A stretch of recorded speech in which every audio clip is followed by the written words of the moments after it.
সবচেয়ে বড় কষ্ট ভাইরা, আল্লাহর দিকে তাকিয়ে ইমানের দাবিতে নিজের রাগ কন্ট্রোল করা, নিজের অহংকার রোধ করা, নিজের নফসকে নিয়ন্ত্রণ করা, এর চেয়ে কঠিন আর কিছু নেই। কথা বুঝতে পারেননি? নামাজ কষ্ট, রোজা কষ্ট, না রাগের মাথায় গাল না দিয়ে চুপ করে থাকা কষ্ট। ঠিক করে কোনটা কষ্ট?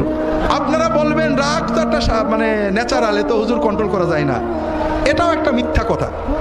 আপনি প্রচণ্ড রেখেছেন, একজন রিক্সাওয়ালা আপনার পায়ের উপর চাকা তুলে দিয়েছে বা আপনার জামা ছিঁড়ে দিয়েছে, একজন গরিব মানুষ বাজে কথা বলেছে, একটা ফকির আপনার ধাক্কা দিয়েছে, আপনি যাচ্ছিলেন মসজিদ থেকে বেরিয়ে একটা ফকির জামা ধরে টান দিয়েছে, আপনি রেগে চোখ লাল করে তাকিয়েছেন, ঘুষি দেবেন বা রাগ করবেন।